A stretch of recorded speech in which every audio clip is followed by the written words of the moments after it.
मैं किशन एक बार पुनः आपके इस Paris education channel target point field study में आपका स्वागत करते हैं।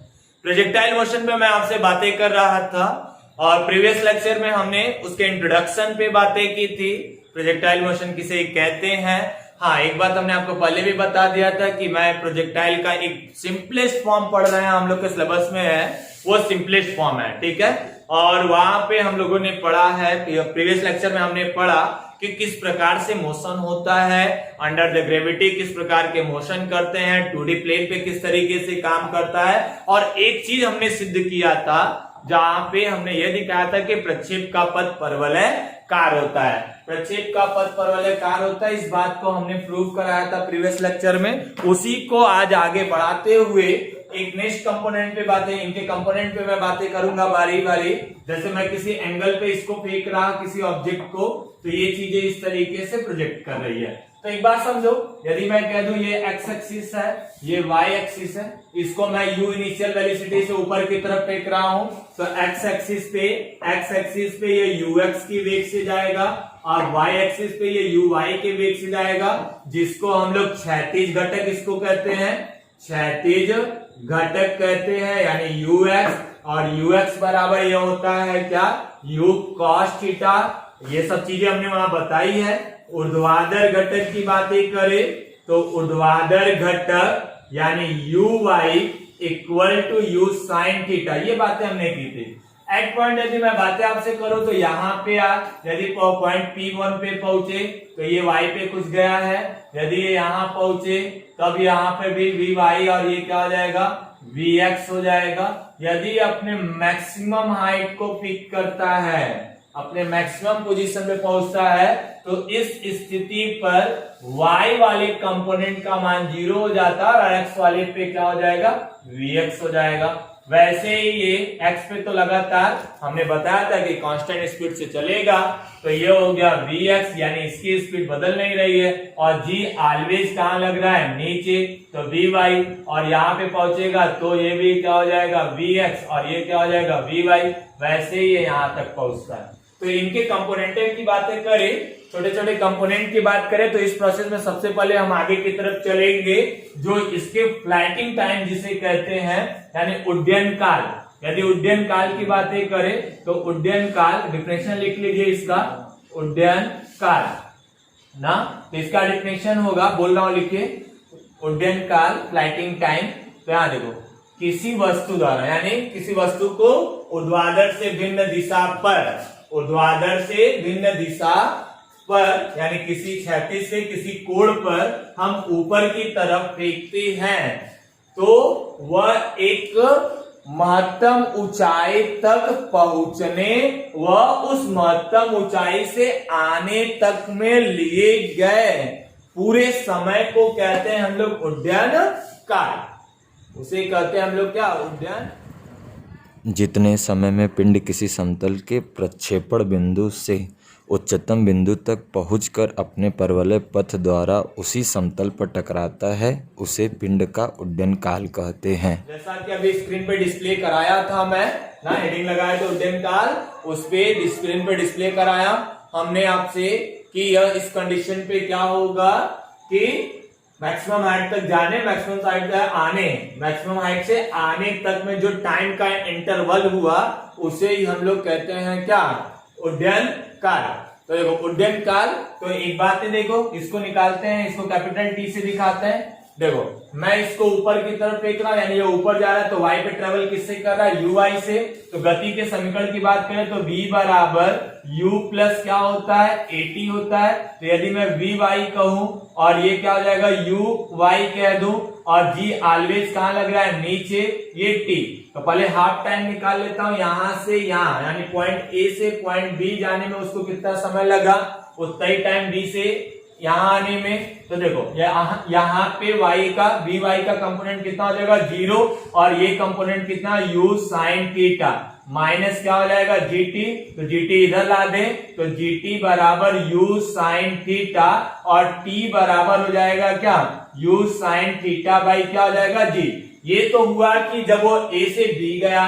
तो मैं उड्डयन काल की बात करूं तो t बराबर हो जाएगा कितना, 2 इंटू टी, जितना टाइम जाने में उतना टाइम आने में, तो टी बराबर 2 इंटू इसकी वैल्यू कितनी हो गई u साइन थीटा अपॉन में कितना हो गया g, तो t बराबर हो गया 2u साइन थीटा अपॉन में कितना हो गया g।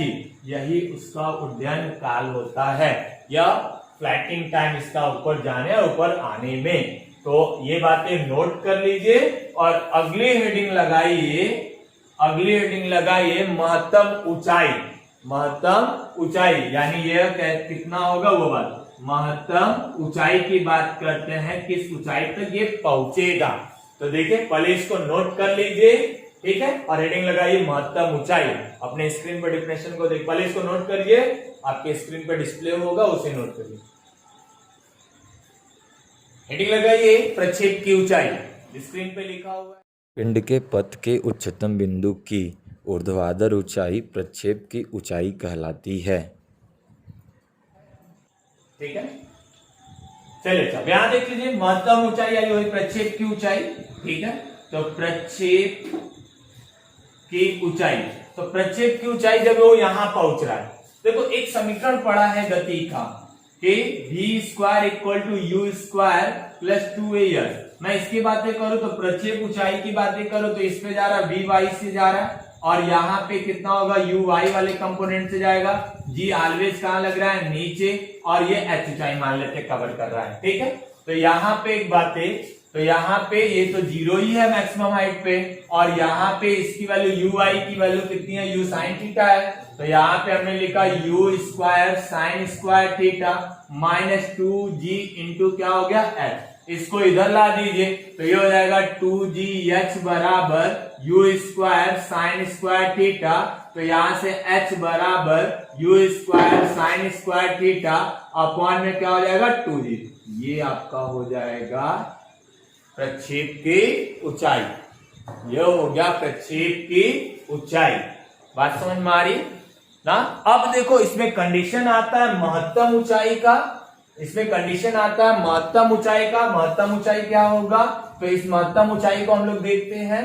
तो यहाँ पे महत्तम ऊंचाई यानी मैक्सिमम हाइट क्या होगा, तो यहाँ देखो महत्तम ऊंचाई तब थीटा इक्वल टू हम लोग 90 ले लेते हैं, तब यही आपका हो जाएगा H max. H max equal to हो जाएगा u square sine square 90 upon में क्या हो जाएगा 2g। साइन 90 वैल्यू कितनी 1, तो H max equal to u square by क्या हो जाएगा 2g। यही आपका होता है मैक्सिमम ऊंचाई। ठीक है, तो अब अगली हेडिंग लगा ले क्षैतिज परास ना, क्षैतिज परास। ठीक है, ये अगली हेडिंग होगी।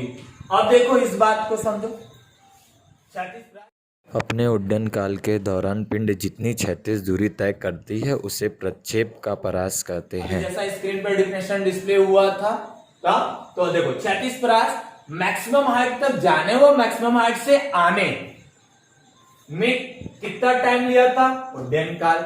उसी टाइम में उस प्रक्षेप द्वारा चली गई क्षैतिज दूरी को क्या कहते हैं, क्षैतिज परास।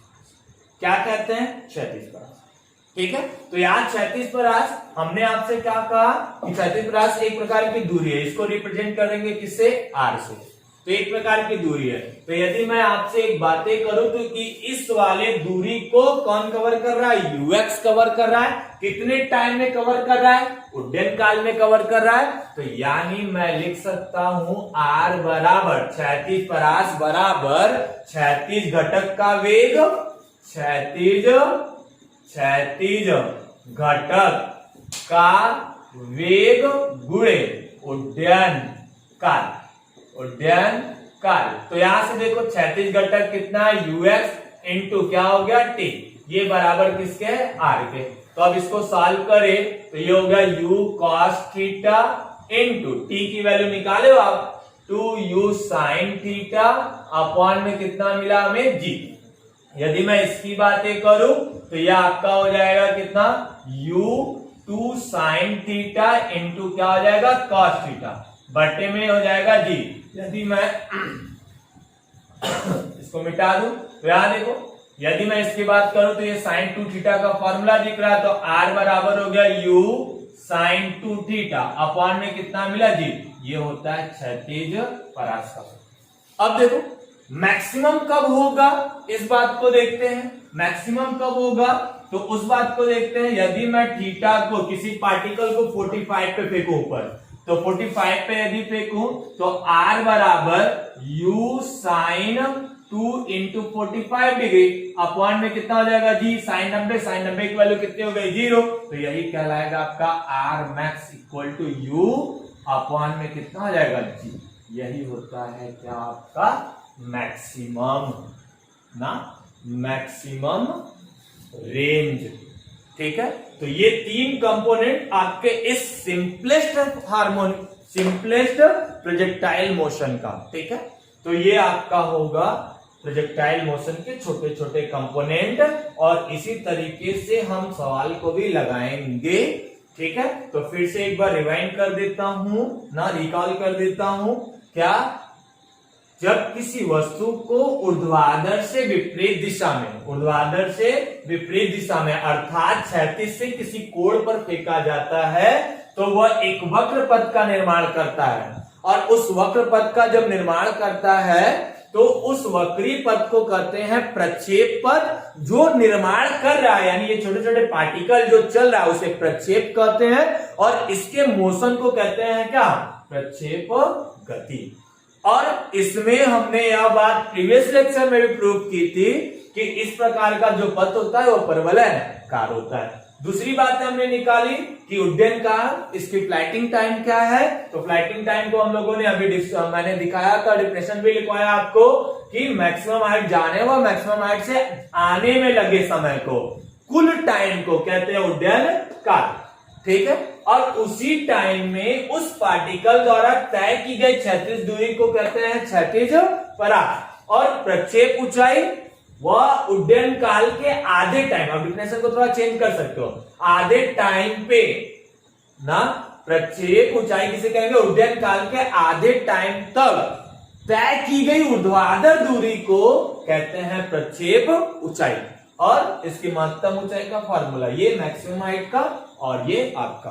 तो ये आज के लिए बस इतना ही। नेक्स्ट वीडियो में मैं आपसे मिलूंगा क्षैतिज प्रक्षेप को लेकर। ठीक है, जिसपे सवाल बनेंगे आपके, और आई होप आपको ये सारी बातें समझ में आई होगी। आज के लिए बस इतना ही। Thank you, best of luck, मन लगा के पढ़िए, घर रहिए।